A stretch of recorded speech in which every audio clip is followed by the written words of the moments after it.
and then to worship the Lord in Scripture. And so our speaker this weekend has actually been here before, a number of years ago. Derek, our program director, worked with him at Zarephath Christian School. And so he has over 30 years of experience in Christian education, from K through 12 and beyond that. Currently serves as the Vice President of Organizational Effectiveness at Cairn University. And so I know some of you are here from Philadelphia, that's right. Yep. Well, we got one clap. We have to do a little bit. We'll have to work on it a little bit. Come on.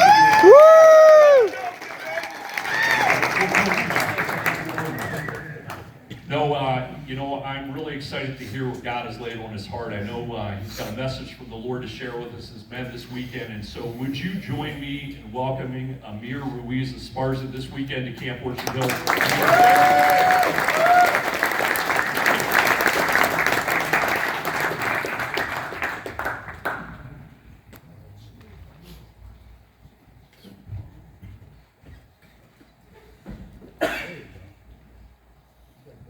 Well, guys, it is really an honor and a privilege to be here this weekend.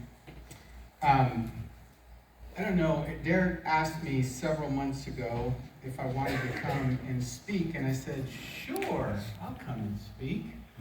And at that time, you're always thinking, what am I going to talk about? What do I have to say?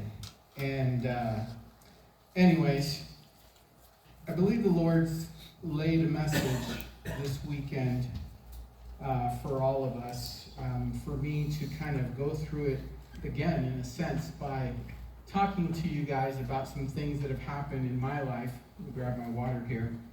Now, I've been married for 32 years. Woo!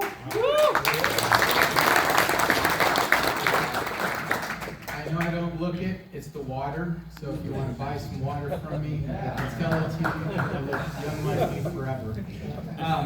I've done a lot of preparation for this time. I did my hair before I came. I worked on my tan, yes, for the last several months.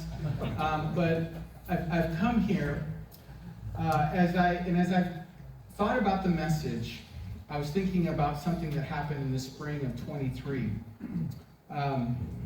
I heard these words, "You pass without conditions." Those words brought so much emotion to me in that moment.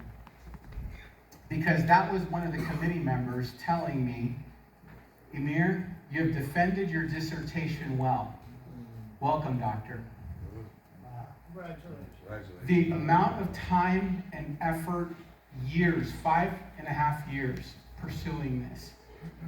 I just remember coming at the end of it, just completely exhausted.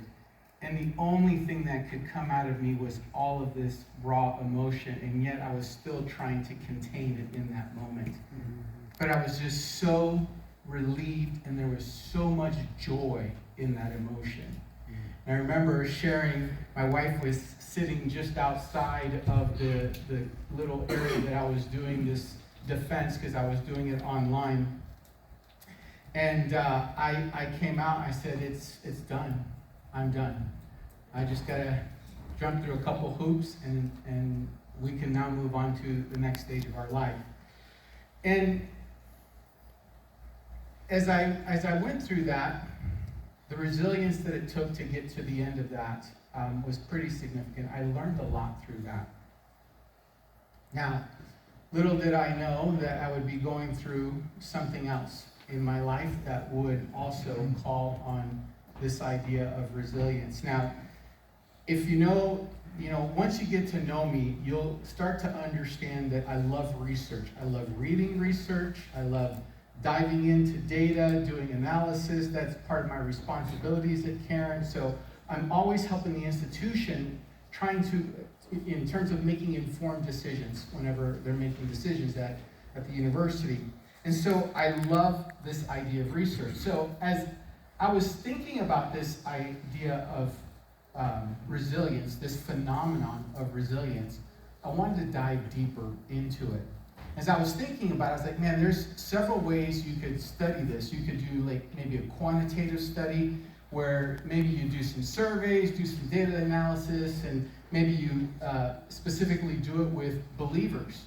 And that way you can understand resilience maybe from a Christian point of view. And then I thought, well, to get really specific and to dive deep, that just would be numerical data. But what if I was to dive deeper? What approach would I use then? When I thought, well, I could use qualitative analysis. And as I thought about this qualitative analysis piece, I said, well, what are the different options or methodologies that I can use to study this idea of resilience? And the one that popped out to me at that moment was this idea of doing a narrative analysis. And as I looked at, and as I thought about doing this narrative analysis, I said, well, what should I do that narrative analysis on?